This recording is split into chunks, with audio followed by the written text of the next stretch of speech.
Hello friends, welcome to our channel. তো আজকে আমরা চলে গেলাম দুই বন্ধু মিলে আমেরিকান দাদার বিরিয়ানি খেতে।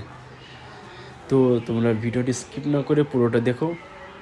আমরা দুই বন্ধু রয়্যাল এনফিল্ড নিয়ে বেরিয়ে পড়েছি বীরনগর স্টেশনের উদ্দেশ্যে। যেহেতু আমাদের বাড়ি বীরনগরে, তো আমাদের বীরনগর স্টেশন থেকে ট্রেন ধরে যেতে হবে। আর কীভাবে যাই পুরোটা এই ভিডিওর মধ্যে পাবে, কিভাবে যেতে হয়। আমরা ফার্স্ট বীরনগর স্টেশনে এসে রানাঘাট যাওয়ার ট্রেন ধরে রানাঘাটে নেমে সাবওয়ে নিচ দিয়ে গিয়ে 4 নম্বর প্ল্যাটফর্ম থেকে ট্রেন ধরে বনগাঁ যাওয়ার উদ্দেশ্যে বনগাঁতে নেমে শিয়ালদা যাওয়ার ট্রেন ধরে অশোকনগরে নামতে হয়। তো যেরকম বলেছিলাম, আমরা এখন বনগাঁ যাওয়ার ট্রেনে আছি। তো ট্রেনটা ছিল পুরোটাই ফাঁকা, আমি আর আমার ওই বন্ধুটা, আর হয়তো একটা দুটো প্যাসেঞ্জার ছিল। তো ফাঁকা ট্রেনে ট্রাভেল করতে ভালোই লাগে।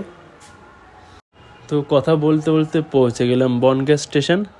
বনগাঁ স্টেশন থেকে এক্ষুনি শিয়ালদা যাওয়ার ট্রেন আসবে, মানে শিয়ালদা থেকে বনগাঁ আসবে, সেই ট্রেনটা আবার ব্যাক শিয়ালদা যাবে। বনগাঁ থেকে শিয়ালদা যাওয়ার ট্রেনে বসে শশা খেতে খেতে পৌঁছে গেলাম দেন অশোকনগর। তো অশোকনগর পৌঁছে হাঁটতে হাঁটতে অটো স্ট্যান্ডে গিয়ে বলেছিলাম আমেরিকান দাদার বিরিয়ানির ওখানে যাব।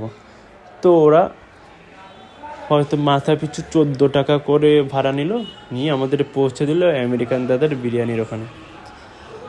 শেষমেশ এত কষ্ট করে যাওয়ার পরেই আলটিমেট দেখি যে আমেরিকান দাদার বিরিয়ানির বন্ধ। তো আমরা ওই আমেরিকান দাদার মা মানে কাকিমা বলেছিল যে মেনলি বিরিয়ানিটা বানায় তার পা পুড়ে গেছে, তাই দাদা ওকে নিয়েই হসপিটালে গেছে।